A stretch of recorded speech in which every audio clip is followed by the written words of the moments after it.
Hello friends, नमस्कार। आप सभी को स्वागत है अपना YouTube channel talent study lover पर। तो चलिए फ्रेंड्स, शुरू करते हैं। आज साइंस की क्लास नंबर 77 स्टार्ट करते हैं। इससे पहले आपको 76 तक क्लास हो चुके हैं और सभी का प्लेलिस्ट आपको चैनल पर अवेलेबल है। तो सभी वीडियो को बारी बारी जरूर देखिएगा, आपको बहुत कुछ सीखने को मिलेगा। और इस क्लास का PDF आपको मिल जाता है। PDF के लिए टेलीग्राम ज्वाइन कर लीजिएगा, ठीक है। टेलीग्राम का लिंक आपको वीडियो के नीचे डिस्क्रिप्शन बॉक्स में मिल जाएंगे। वहाँ से आप PDF डाउनलोड कीजिएगा और डे बाई डे रिवीजन करते रहिएगा, ठीक है। चलिए शुरू करते हैं आज की क्लास। वीडियो पर लास्ट तक बने रहिएगा, बहुत कुछ आपको सीखने को मिलेगा, ठीक है। चलिए, तो सबसे पहला क्वेश्चन देखिए, बोल रहा है बृहद रूप से ब्रह्मांड का अध्ययन कहलाता है। तो बृहद रूप से जो ब्रह्मांड का अध्ययन है उसे क्या कहते हैं? तो इसका राइट आंसर हो जाएगा ब्रह्मांड विज्ञान कहते हैं। क्या बोलते हैं? ब्रह्मांड विज्ञान। तो ऑप्शन डी इसका सही उत्तर हो जाएगा। नेक्स्ट है, घूर्णन एवं परिभ्रमण में लगभग समान समय लेने वाला आकाशीय पिंड है। तो कौन वह है, ये बताना, ठीक है। तो घूर्णन में और परिभ्रमण में दोनों में लगभग समान समय लेने वाला जो आकाशीय पिंड है उसका नाम क्या है, ये बताइए। तो सही उत्तर हो जाएगा चंद्रमा। इसका सही उत्तर हो जाएगा ऑप्शन नंबर डी। नेक्स्ट है, क्वेश्चन नंबर 3 है, निम्नलिखित में से कौन सा तारा सूर्य के सर्वाधिक समीप है, यानी कि सूर्य के सबसे नज़दीक जो तारा है उसका नाम क्या है? तो सही उत्तर हो जाएगा इसका प्रॉक्सिमा सेंचुरी, ठीक है। तो ऑप्शन बी राइट आंसर है। नेक्स्ट है, ब्रह्मांड में विस्फोटित तारा कहलाता है। तो ब्रह्मांड में जो विस्फोटित तारा होता है उसे क्या कहते हैं? तो इसका सही उत्तर है क्या? अभिनव तारा बोलते हैं। क्या बोलते हैं? अभिनव तारा। तो ऑप्शन डी सही उत्तर हो जाएगा। नेक्स्ट क्वेश्चन है, हमारे अंतरिक्ष में कितने तारामंडल है, ये बताना है, ठीक है। तो हमारे अंतरिक्ष में तारामंडल की संख्या जो टोटल है वो कितना है? तो इसका राइट आंसर हो जाएगा 89, यानी ऑप्शन नंबर सी। नेक्स्ट है, हमारी आकाश गंगा की आकृति है, ठीक है। तो हमारी आकाश गंगा जो है उसकी आकृति कैसा है, ये बताना है। तो सही उत्तर हो जाएगा इसका स्पाइरल है, ठीक है ना। तो स्पाइरल यानी ऑप्शन सी राइट आंसर हो जाएगा इसका। नेक्स्ट है, क्वेश्चन नंबर 7 है, हमारी आकाश गंगा के केंद्र की परिक्रमा करने में सूर्य को समय लगता है। तो कितना समय लगता है, ये बताना, ठीक है। तो हमारी आकाश गंगा के केंद्र की परिक्रमा करने में सूर्य को कितना समय लगता है? तो इसका सही उत्तर हो जाएगा 25 करोड़ वर्ष लगता है, ठीक है। तो ऑप्शन सी राइट आंसर हो जाएगा। नेक्स्ट है, ध्रुव तारे की दिशा किस ओर रहती है, ये बताइए। तो इसका सही उत्तर हो जाएगा उत्तर की ओर रहता है। नेक्स्ट है, तारे का रंग सूचक है। तो तारे का जो रंग है वो किसका सूचक होता है? तो इसका सही उत्तर हो जाएगा उसके ताप का सूचक होता है, ठीक है। तो ऑप्शन डी सही उत्तर है। नेक्स्ट है, वर्तमान आकलन के अनुसार ब्रह्मांड की आयु कितना है, ये बताना है, ठीक है। तो वर्तमान आकलन के अनुसार ब्रह्मांड की जो आयु है वो कितना है? तो इसका सही उत्तर हो जाएगा कितना? 13 बिलियन वर्ष, ठीक है। तो ऑप्शन डी इसका राइट आंसर हो जाएगा 13 बिलियन वर्ष। नेक्स्ट क्वेश्चन है, एक कृत्रिम उपग्रह में विद्युत ऊर्जा, ठीक है, विद्युत ऊर्जा का स्रोत क्या होता है, ये बताना है, ठीक है। तो इसका राइट आंसर क्या हो जाएगा? तो सौर सेल इसका सही उत्तर हो जाएगा ऑप्शन नंबर बी। नेक्स्ट है, दुग्ध मेखला जिसे मिल्की वे कहते हैं। तो दुग्ध मेखला है यानी कि मिल्की वे क्या है, ये बताना है। तो इसका सही उत्तर हो जाएगा क्या है? तो यह है कि तारा है, ठीक है। तो मिल्की वे क्या है? तो एक तारा है। तो ऑप्शन बी सही उत्तर होगा। नेक्स्ट है, शीघ्रता से घूमने वाले तारे जो उच्च रेडियो तरंगे छोड़ते हैं उसे कहते हैं, यानी कि वो क्या कहलाते हैं, ये बताना है, ठीक है। तो इसे क्या कहते हैं? तो उसे क्या कहते हैं? पल्सर कहते हैं। क्या बोलते हैं? पल्सर, यानी ऑप्शन नंबर ए इसका राइट आंसर हो जाएगा, ठीक है। चलिए बढ़ते हैं आगे नेक्स्ट क्वेश्चन की ओर। नेक्स्ट है क्वेश्चन नंबर 14 की ओर बढ़ते हैं, ठीक है। 14 नंबर क्वेश्चन है, शनि सूर्य के चारों ओर एक चक्कर लगाने में लेता है। तो कितना समय लेता है, ये बताना है। तो इसका सही उत्तर हो जाएगा कितना? 29.5 वर्ष, यानी कि 29.5 वर्ष का समय लेता है। नेक्स्ट है, इवनिंग स्टार किस ग्रह को कहते हैं, ये बताना है। तो इवनिंग स्टार किस ग्रह को कहते हैं? तो कहते हैं शुक्र ग्रह को कहते हैं। तो ऑप्शन सी सही उत्तर होगा। नेक्स्ट है, पृथ्वी के चारों ओर गैसों के समूह को क्या कहते हैं, ये बताना, ठीक है। तो पृथ्वी के चारों ओर गैसों के जो समूह है उसे क्या कहते हैं? तो इसका सही उत्तर क्या है? तो सही उत्तर उसे वायुमंडल कहते हैं। तो ऑप्शन सी राइट आंसर हो जाएगा। नेक्स्ट है, यूरेनस से सूर्य के चारों ओर एक परिक्रमा में डैश समय लेता है, यानी कि कितना समय लेता है, ये बताना है। तो इसका सही उत्तर हो जाएगा 84 वर्ष, ठीक है। तो यूरेनस जो है वो सूर्य के परिक्रमा करने में कितना लेता है? 84 वर्ष लेता है। नेक्स्ट है क्वेश्चन नंबर 18, सूर्य दक्षिणी गोलार्ध से उत्तरी गोलार्ध की ओर आता है तो कब दिखाई पड़ता है, ये बताना है, ठीक है। तो इसका सही उत्तर हो जाएगा 21 मार्च को। तो ऑप्शन बी राइट आंसर है। नेक्स्ट है, उत्तरी गोलार्ध में सबसे बड़ा दिन कब होता है, ठीक है। तो उत्तरी गोलार्ध में जो सबसे बड़ा दिन है वो कब होता है? तो इसका सही उत्तर हो जाएगा 21 जून को। कब होता है? 21 जून को। नेक्स्ट है, सूर्य ग्रहण कब होता है, ये बताना। तो सूर्य ग्रहण कब होता है? तो इसका सही उत्तर क्या है? तो इसका सही उत्तर है सॉरी, अमावस्या के दिन होता है, ठीक है। तो सूर्य ग्रहण जो होता है कब होता है? तो अमावस्या के दिन होता है। नेक्स्ट है, कौन सा ग्रह पृथ्वी के निकटतम है, ये बताना है, ठीक है। तो पृथ्वी के जो निकटतम ग्रह है उसका कौन सा ग्रह है, ये बताना है। तो सही उत्तर हो जाएगा इसका शुक्र ग्रह, ठीक है। शुक्र ग्रह जो पृथ्वी के सबसे निकटतम ग्रह है, इसलिए पृथ्वी का बहन भी इसे बोलते हैं, ठीक है। क्योंकि पृथ्वी से बहुत ज़्यादा मिलता जुलता ग्रह है कौन? शुक्र ग्रह, इसलिए पृथ्वी का बहन भी बोलते हैं। किसे बोलते हैं? तो शुक्र ग्रह को भी बोलते हैं, ठीक है। और सुबह का तारा, शाम का तारा किसे को बोलते हैं, तो शुक्र ग्रह को ही बोलते हैं। ठीक है, तो इसमें भी क्वेश्चन बनता है, तो ध्यान रखिएगा।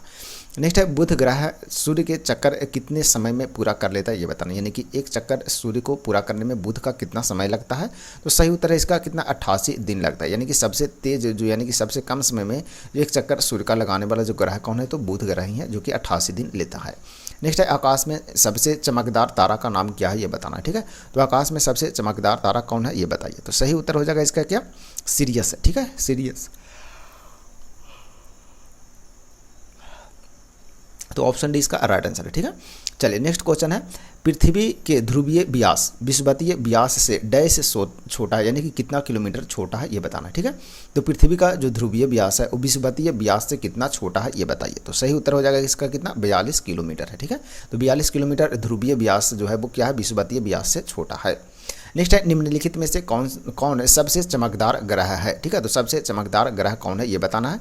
इसका सही उत्तर हो जाएगा कौन, शुक्र ग्रह। ठीक है, तो शुक्र सबसे चमकीला ग्रह है, तो इसे ध्यान रखिएगा। नेक्स्ट है सबसे अधिक तेज कक्षीय गति वाला ग्रह कौन है ये बताना। ठीक है, तो अपनी कक्षा में सबसे तेज गति करने वाला जो ग्रह है उसका नाम क्या है ये बताना है। ठीक है, चलिए देखते हैं इसका राइट आंसर क्या है।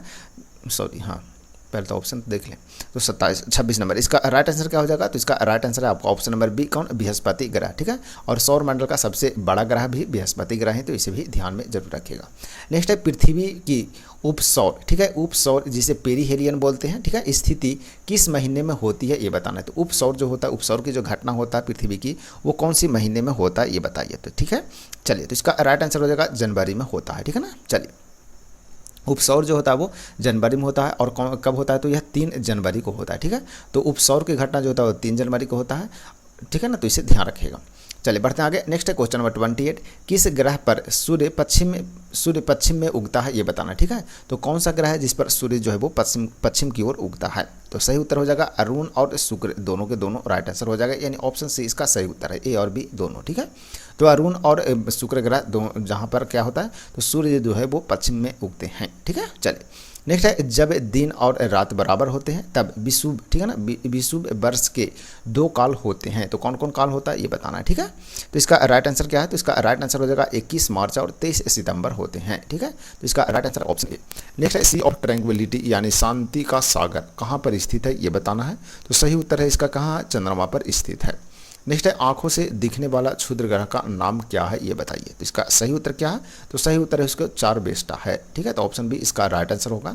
नेक्स्ट है सौरमंडल में किस ग्रह का द्रव्यमान एवं घनत्व पृथ्वी के समान है। ठीक है, तो सौरमंडल का कौन सा ग्रह है जिसका द्रव्यमान और घनत्व जो है वो पृथ्वी के समान है। तो इसका सही उत्तर हो जाएगा शुक्र ग्रह। ठीक है, शुक्र ग्रह जो कि ऐसे भी द्रव्यमान और घनत्व पृथ्वी के समान है, इसलिए इसे पृथ्वी का बहन भी बोलते हैं, या जुड़वा ग्रह भी इसे बोला जाता है, तो इसे भी ध्यान रखिएगा। नेक्स्ट है राशियों की कुल संख्या कितना है ये बताना है। तो सही उत्तर हो जाएगा 12। ठीक है, नेक्स्ट है 2 ग्रह जिनके पास उपग्रह नहीं है। तो कौन 2 ग्रह है जिसके पास कोई भी उपग्रह नहीं है। तो सही उत्तर हो जाएगा इसका बुध और शुक्र। ठीक है, तो बुध और शुक्र जिसके पास कोई भी उपग्रह नहीं है, तो ऑप्शन बी राइट आंसर होगा। नेक्स्ट है सौर मंडल का सर्वाधिक गर्म ग्रह का नाम क्या है ये बताइए। तो सौर मंडल का सर्वाधिक गर्म ग्रह कौन है, तो शुक्र, जो कि ऑप्शन बी राइट आंसर हो जाएगा। नेक्स्ट है कौन सा ग्रह सौर मंडल का सबसे दूर का ग्रह है। ठीक है, तो सबसे दूर जो ग्रह है वो कौन है, तो इसका राइट आंसर हो जाएगा कौन, नेपच्यून यानी कि वरुण ग्रह। ठीक है, तो वरुण ग्रह जिसे इंग्लिश में नेपच्यून बोलते हैं, यह सबसे दूर में है। नेक्स्ट है पूर्व से पश्चिम की ओर परिक्रमा करने वाला ग्रह का नाम क्या है ये बताइए। तो इसका राइट आंसर क्या है, तो राइट आंसर है कौन, शुक्र और यूरेनस। तो ऑप्शन क्या हो जाएगा, ऑप्शन डी इसका राइट आंसर हो जाएगा शुक्र और यूरेनस। ठीक है, नेक्स्ट है प्रकाश की गति से जाने पर चंद्रमा की पर लगभग कितने समय में पहुंचा जा सकता है। यानी कि प्रकाश की गति जितना है, ठीक है, प्रकाश की जितना स्पीड प्रकाश चलता है उसी गति से यदि कोई किसी चीज़ को चंद्रमा पर भेजा जाए, ठीक है, तो कितना समय में पहुंच जाएगा ये बताना है। तो सही उत्तर हो जाएगा इसका 13 सेकंड में। ठीक है, तो प्रकाश की गति की जितना स्पीड है उतना स्पीड से यदि आप जाएंगे चंद्रमा पर तो आपको 13 सेकंड में लगेगा। ठीक है ना, यानी 13 सेकंड में आप चंद्रमा पर पहुंच सकते हैं। ठीक है, चलिए नेक्स्ट है प्लसर होता है एक, तो क्या होता है ये बताना। तो प्लसर एक क्या होता है, तो न्यूट्रॉन तारा है। ठीक है, तो ऑप्शन सी इसका राइट आंसर हो जाएगा। ठीक है, चलिए बढ़ते हैं आगे। अब टेस्ट पेपर नंबर 28 की ओर बढ़ते हैं फ्रेंड्स। ठीक है, चलिए देखते हैं इसमें सबसे पहला क्वेश्चन क्या है। सबसे पहला क्वेश्चन इसमें, एक नदी, ठीक है ना, एक नदी में चलता हुआ जहाज समुद्र में आता है तब जहाज पर डैश होता है, यानी कि क्या होता है ये बताना, ठीक है, यानी कि जहाज की स्थिति क्या होता है। तो इसका सही उत्तर हो जाएगा क्या, ऑप्शन नंबर बी, थोड़ा सा क्या होता है ऊपर आएगा, यानी कि थोड़ा सा ऊपर उठ जाता है, ठीक है। तो एक नदी में कोई जहाज चल रहा है, वह समुद्र में जैसे ही एंटर करता है यानी प्रवेश करता है तो थोड़ा सा क्या होता है ऊपर की ओर उठ जाता है जहाज, ठीक है। नेक्स्ट है, हवाई जहाज से यात्रा करते समय पेन से स्याही निकलने लगती है, तो क्यों निकलने लगता है ये बताना है। तो सही उत्तर हो जाएगा इसका, वायु दाब की कमी के कारण, ठीक है। तो वायुमंडलीय दाब हो जाता है, क्या होता है कम हो जाता है, इसलिए वो पेन से स्याही रिसने लगता है, तो ऑप्शन ए सही हो जाएगा। नेक्स्ट है, बर्फ के दो टुकड़ों को आपस में दबाने पर टुकड़े आपस में चिपक जाते हैं, तो इसका कारण क्या है ये बताइए। तो इसका सही उत्तर क्या है, तो दाब अधिक होने से बर्फ का गलनांक क्या होता है घट जाता है, तो ऑप्शन ए इसका राइट आंसर हो जाएगा। दाब अधिक होने से क्या होता है बर्फ का गलनांक घट जाता है, इसलिए दोनों आपस में चिपक जाते हैं। नेक्स्ट है, ऊंचाई की जगह पर पानी 100 डिग्री सेंटीग्रेड के नीचे के तापमान पर उबलता है, तो क्यों उबलता है ये बताइए, ठीक है। जैसे ही पहाड़ पर हो जाता है यानी कि ऊंचाई पर जाते हैं तो पानी जो है वो 100 डिग्री सेंटीग्रेड पर ना उबर करके उससे कम तापमान पर ही उबल जाता है, तो इसका कारण क्या है ये बताना है। तो सही उत्तर हो जाएगा, वायुमंडलीय दाब कम हो जाता है, ठीक है। जैसे ही ऊपर जाते हैं तो वायुमंडलीय दाब क्या हो जाता है कम हो जाता है, अतः उबलने का बिंदु जो है वो क्या हो जाता है नीचे आ जाता है, तो ऑप्शन ए इसका राइट आंसर हो जाएगा। नेक्स्ट है, प्रेशर कुकर में सब्जियां जल्दी पकाई जा सकती है, तो क्यों जल्दी पक जाता है प्रेशर कुकर में ये बताइए। तो सही उत्तर हो जाएगा, दाब बढ़ जाने से क्वथनांक क्या होता है बढ़ जाता है, ठीक है, और जब क्वथनांक बढ़ जाएगा तो जल्दी खाना बन जाएगा, ठीक है। चलिए, तो ऑप्शन बी राइट आंसर हो जाएगा। नेक्स्ट है, हाइड्रोजन से भरा रबड़ का गुब्बारा वायु से ऊपर जाकर फट जाता है, तो क्यों फट जाता है। जैसे देखिए, हाइड्रोजन से भरा हुआ गुब्बारा रहता है रबड़ का, ठीक है, और जब उसे ऊपर छोड़ते हैं तो ऊपर जाकर के वो फट जाता है, तो क्यों फट जाता है ये बताइए। तो सही उत्तर है इसका क्या, वायु दाब घट जाता है, ठीक है। जैसे जैसे वो ऊपर जाता है तो क्या होता है वायु दाब घट जाता है, और एक टाइम ऐसा आता है कि बहुत ज़्यादा वायु दाब घट जाता है तो वहाँ पर वह फट जाता है, ठीक है। तो ऑप्शन डी इसका राइट आंसर हो जाएगा। नेक्स्ट है, लोलक घड़ियाँ गर्मियों में क्यों सुस्त हो जाती है ये बताना है। तो लोलक घड़ियाँ जो है वो गर्मी में क्यों सुस्त हो जाते हैं, तो लोलक की लंबाई बढ़ जाने के कारण वह क्या होता है सुस्त हो जाता है, तो ऑप्शन सी राइट आंसर हो जाएगा। नेक्स्ट है, वर्षा की बूंद गोलाकार होती है, तो क्यों होता है गोलाकार ये बताना है, ठीक है। तो वर्षा की बूंद जो है गोलाकार होने का कारण है पृष्ठ तनाव के कारण होता है वह गोल, ठीक है। तो ऑप्शन ए राइट आंसर हो जाएगा क्वेश्चन नंबर 8 का। चलिए बढ़ते आगे, नेक्स्ट क्वेश्चन नंबर 9 की ओर। क्वेश्चन नंबर 9 देखिए, बोल रहा है, तेल दीप की बत्ती में तेल ऊपर चढ़ने का कारण क्या है ये बताना, ठीक है। यानी कि कोई बत्ती है, कोई लालटेन है, ठीक है ना, कोई लालटेन है, उसमें तेल ऊपर की ओर जो चढ़ता है उसका कारण क्या है ये बताना, सिंपल, ठीक है। तो इसका राइट आंसर हो जाएगा क्या, किसी कत्व क्रिया के कारण बत्ती से ऊपर तेल चढ़ता है, तो ऑप्शन ए राइट आंसर हो जाएगा, ठीक है ना, ध्यान रखिएगा। चलिए 1 मिनट इसे थोड़ा सा अच्छे से गुड लगा देते हैं चिन्ह, ताकि रिविजन में आपको पता चले, ठीक है कि आंसर कौन है। तो ऑप्शन ए इसका राइट आंसर हो जाएगा, ठीक है। चलिए बढ़ते आगे, नेक्स्ट क्वेश्चन नंबर 10 की ओर। पास आती हुई रेलगाड़ी की सीटी की आवृत्ति बढ़ती जाती है, इसका कारण क्या है ये बताना है। तो इसका सही उत्तर है क्या, डॉपलर प्रभाव के कारण, तो ऑप्शन बी इसका राइट आंसर हो जाएगा। नेक्स्ट है, तेज हवा वाली रात्रि में ओस नहीं बनती है, तो क्यों नहीं बनती है ये बताना। तो तेज हवा वाली रात्रि में ओस क्यों नहीं बनता है ये बताइए। तो इसका सही उत्तर क्या हो जाएगा, वाष्पीकरण की दर तेज हो जाती है, ठीक है, तेज होती है, ठीक है। तो वाष्पीकरण की दर क्या होता है तेज होता है, इसलिए तेज हवा वाली रात्रि में ओस नहीं बनता है, तो ऑप्शन ए राइट आंसर हो जाएगा इसका। नेक्स्ट है, भाप से हाथ अधिक जलता है अपेक्षाकृत उबलते जल से, क्यों, ठीक है। यानी कि कहने का मतलब क्वेश्चन का कि भाप से जो हाथ जलता है वो अधिक जलन होता है, जबकि उबलते हुए जल की तुलना में, ठीक है, उबलते हुए जल की तुलना में भाप से जो हाथ जलता है वो अधिक जलता है, तो इसका कारण क्या है ये बताना, ठीक है। चलिए, तो इसका राइट आंसर क्या हो जाएगा, तो राइट आंसर है इसका ऑप्शन नंबर ए, भाप में गुप्त ऊष्मा होती है, ठीक है।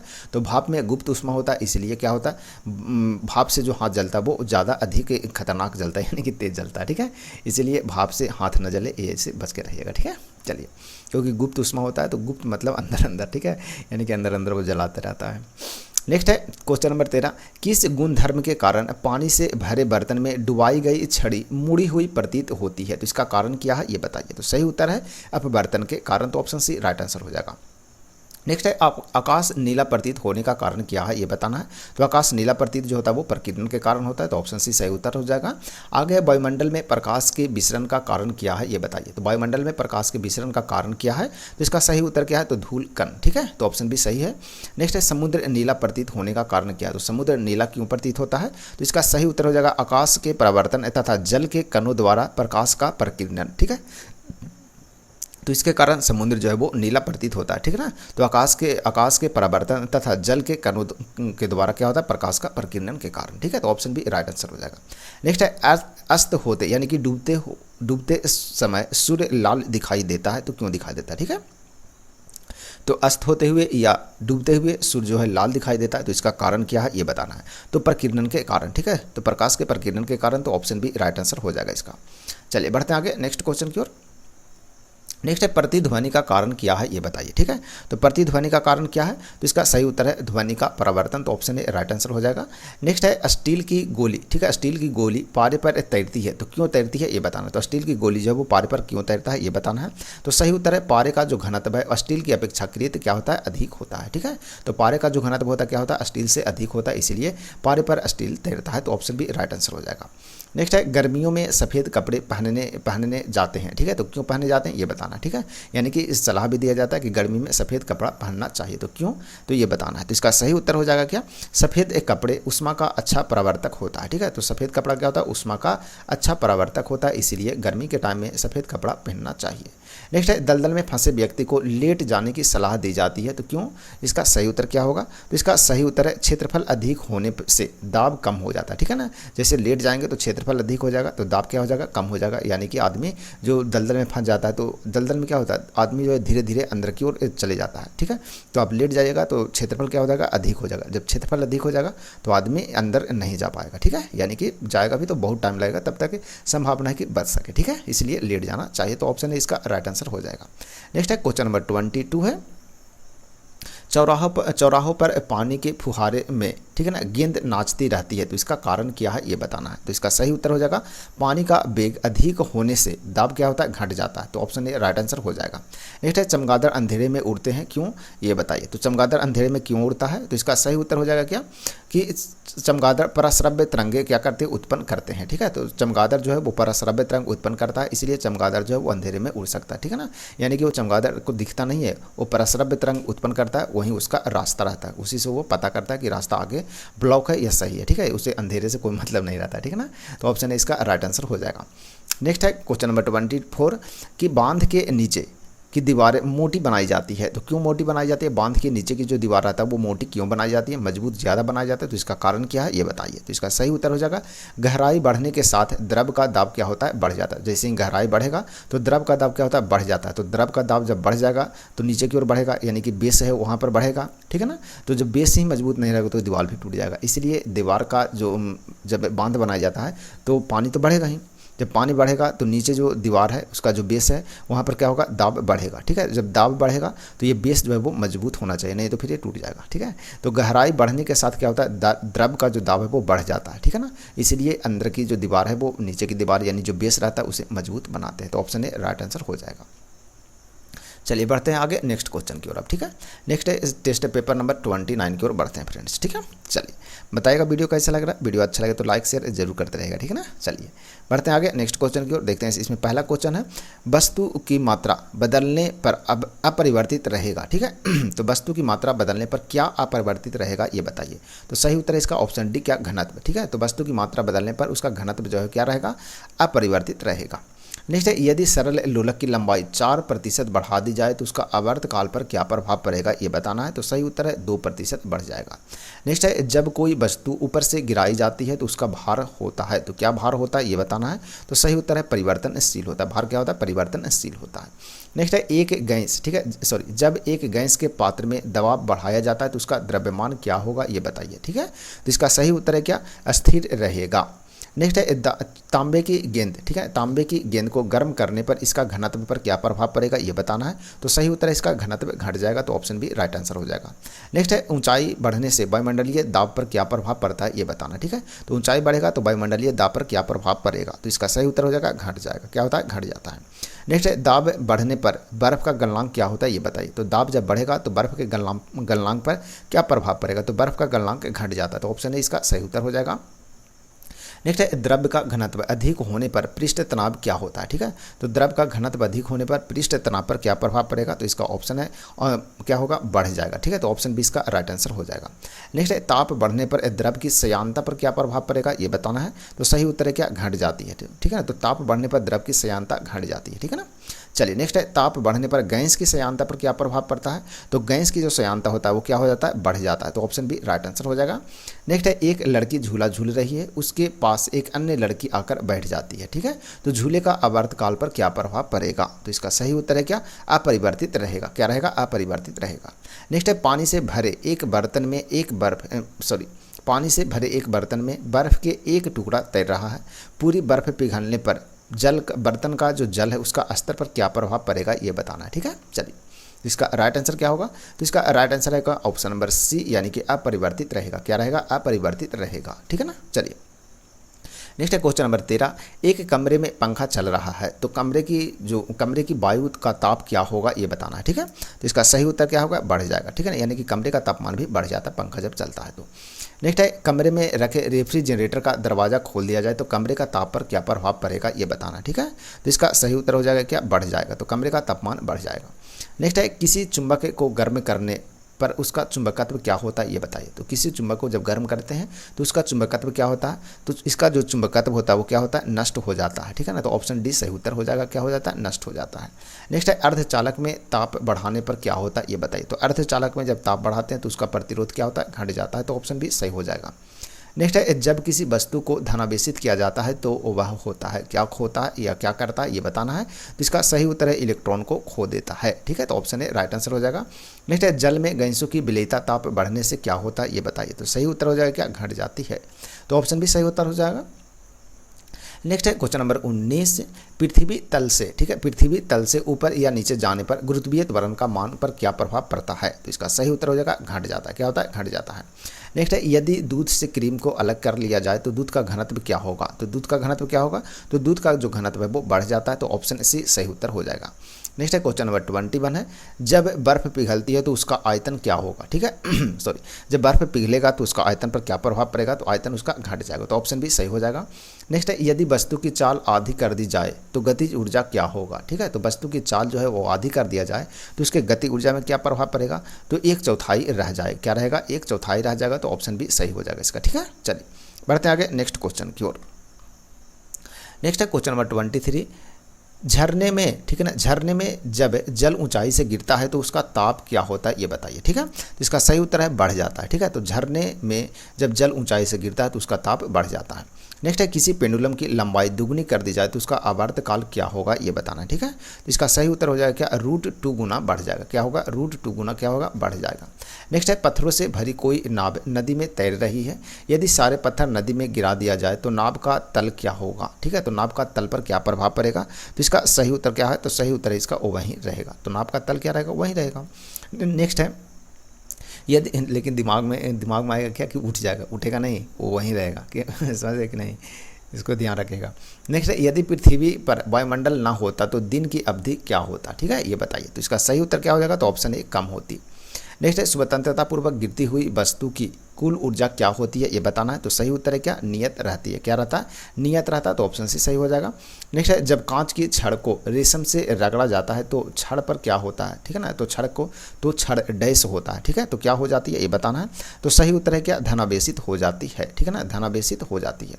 नेक्स्ट है क्वेश्चन नंबर 29 है यदि किसी साबुन के बुलबुले को आवेशित किया जाए तो उसका आकार, ठीक है, उसका आकार क्या होगा, ये बताइए। तो सही उत्तर है उसका आकार बढ़ जाएगा। तो ऑप्शन बी राइट आंसर है। नेक्स्ट है क्वेश्चन नंबर 30।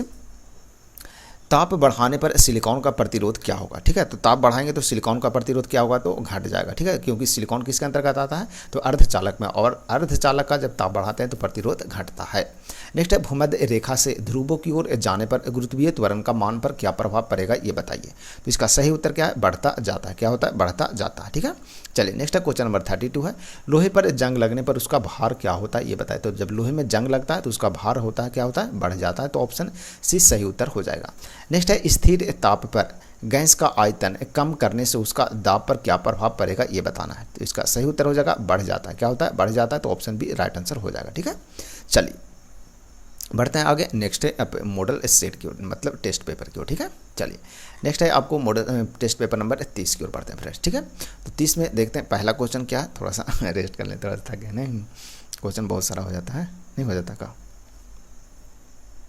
ठीक है, तो चलिए देखते हैं इसमें सबसे पहला क्वेश्चन देखिए बोल रहा क्या, थोड़ा सा पानी पी लेते हैं। ठीक है, पानी तो थोड़ा सा ले लें।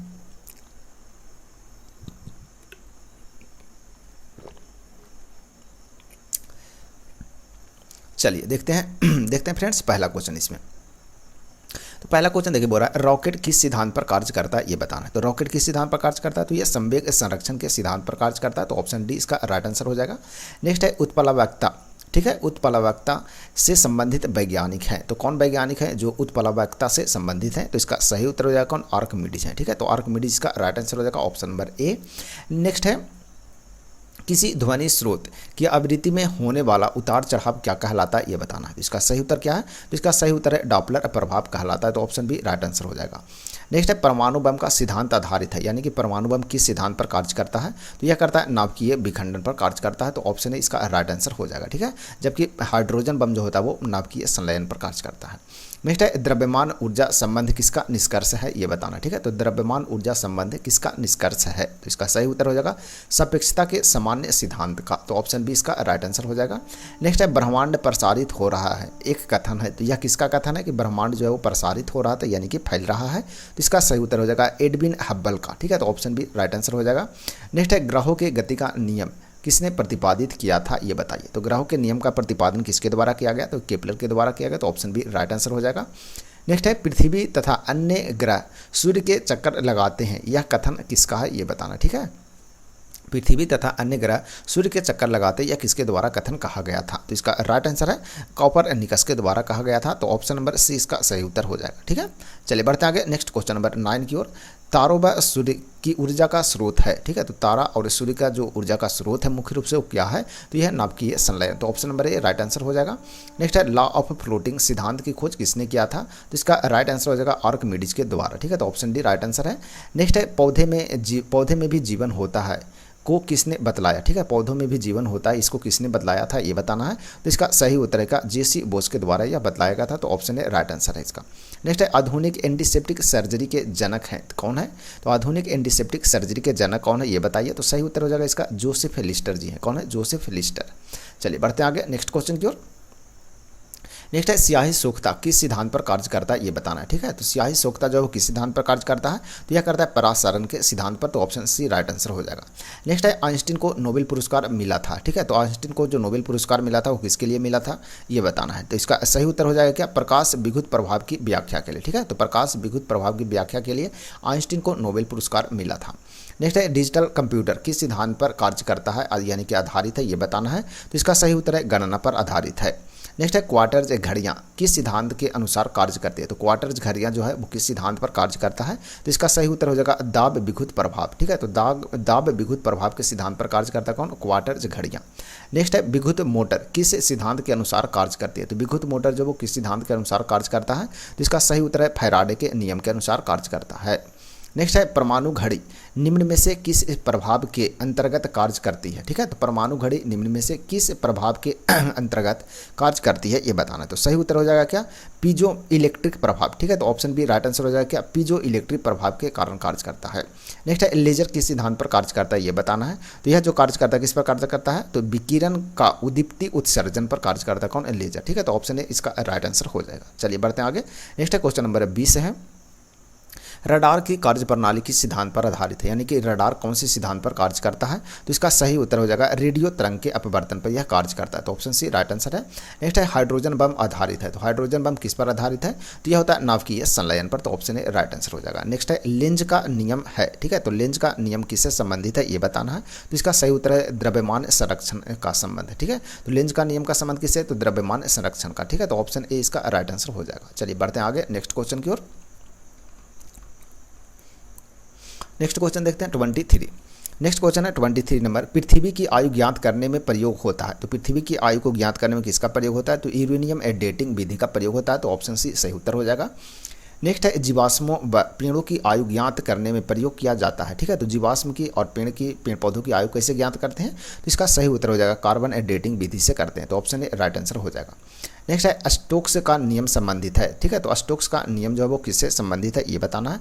तो द्रव में गिरती हुई गोली से संबंधित है। तो ऑप्शन बी इसका राइट आंसर हो जाएगा। स्टोक्स का नियम का संबंध द्रव में गिरती गोली से। ठीक है, नेक्स्ट है किसी चालक के सिरों के बीच विभवांतर उसमें बहने वाली धारा के समानुपाती होता है, यह नियम है। ठीक है, तो यह किसका नियम है ये बताना है।